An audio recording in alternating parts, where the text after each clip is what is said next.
우리는 지난 시간에 어떤 고난이 있다 할지라도 불평의 조건을 보며 불평하지 말고 감사의 조건을 찾아 생각하며 감사해야 한다고 말씀드렸습니다.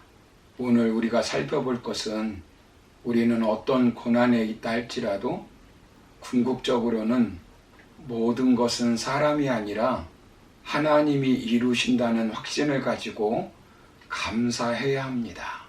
본문 6절을 보시면 너희 안에서 착한 일을 시작하신 이가 그리스도 예수의 날까지 이루실 줄을 우리는 확신하노라 라고 말씀합니다. 바울이 감사하는 이유가 무엇입니까?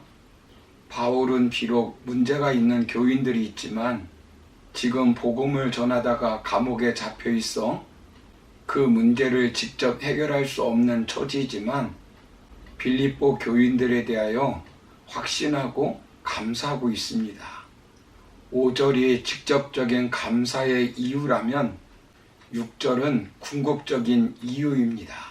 궁극적으로는 빌립보 교인들 때문이 아닙니다. 빌립보 교인 가운데는 시기심이 강한 사람도 있고 권력욕이 강한 사람도 있고 교회를 분열시키는 사람도 있을 수 있습니다. 그렇다고 해서 하나님의 구원 사역이 멈추는 것은 아닙니다. 로마 교회가 타락했다고 해서 하나님의 구원 사역이 끝난 것은 아닙니다. 자신은 감옥에 갇혀 에바브로디도를 통해 들은 빌립보 교회의 문제를 직접 해결할 수가 없습니다. 그러나 원망하거나 불평하지 않고 감사하고 있습니다. 왜 그렇습니까? 바울은 궁극적으로 인간을 보며 감사하는 것이 아니라 빌립보 교인 속에서 착한 일을 시작하시니 즉 하나님 때문에 감사하는 것입니다. 여기서 착한 일은 빌립보 교인들이 기도와 물질로 바울의 복음 전파 사역에 협력한 것을 말합니다. 그러나 그리스도의 예수의 날은 예수님의 재림날을 말씀하기 때문에 그렇게 해석할 수 있습니다. 그것보다 근본적으로는 빌립보 교인들이 새로운 생명을 얻도록 하신 하나님의 구원 사역과 하나님의 선한 일을 총칭하는 말이라고 보는 것이 더 타당할 것입니다. 개인적으로 볼 때는 구원은 과거 구원, 현재 구원, 미래 구원으로 나누어 설명할 수 있습니다. 그런데 문제 있는 교인이라 할지라도 하나님이 끝까지 그들을 버리지 않고 천국에 이르도록 한다는 것입니다. 우리가 예수님을 구주로 마음으로 믿고 입으로 고백하는 순간 중생을 얻습니다. 영적 새 생명을 받고 새로운 신분이 됩니다. 이것을 거듭남이라고 말하며 과거 구원을 말합니다. 그렇다고 하나님 자녀답게 살지 못합니다. 하나님 자녀답게 되어지는 과정을 현재 구원, 성화라고 합니다. 그리고 마지막 우리의 죄성이 다 없어지고 영원한 천국으로 가는 것을 영화, 즉 미래 구원이라고 합니다. 이것은 인간이 이루어가는 것이 아니라 하나님이 이루어 가신다는 것입니다. 남편을 전도하기 위해서 애를 쓰는데도 여전히 교회에 나오지 않는다고 불평하지 말아야 합니다. 오히려 감사해야 합니다. 남편 마음속에 계셔서 구원을 완성해 가시는 하나님을 확신하고 감사하는 것입니다.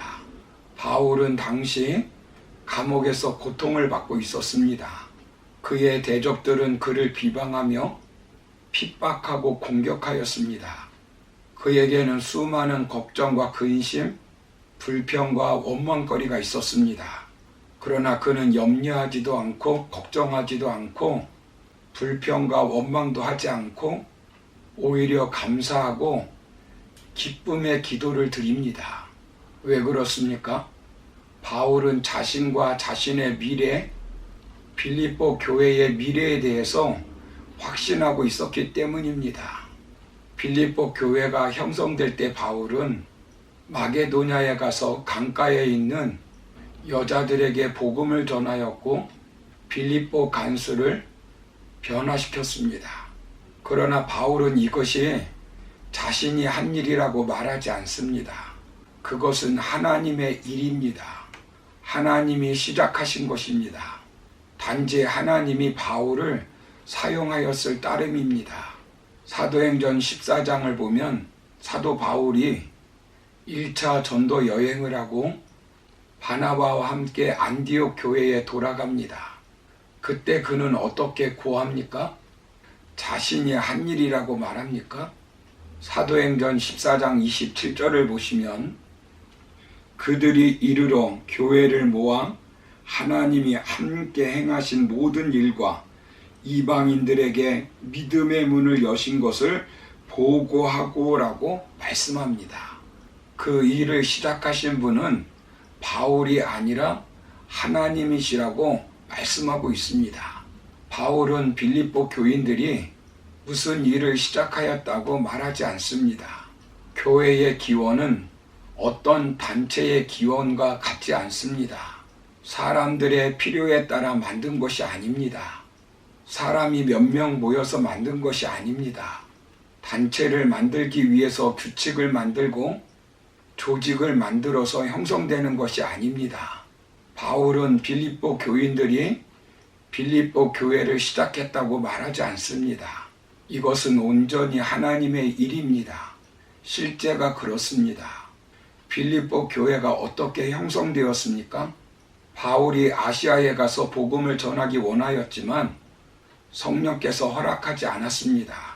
바울은 건너와서 우리를 도우라는 환상을 보고 그곳으로 갔습니다. 자신 스스로 간 것이 아닙니다. 첫 번 교인 루디아를 만나 복음을 전합니다. 루디아의 마음을 누가 열어주었습니까?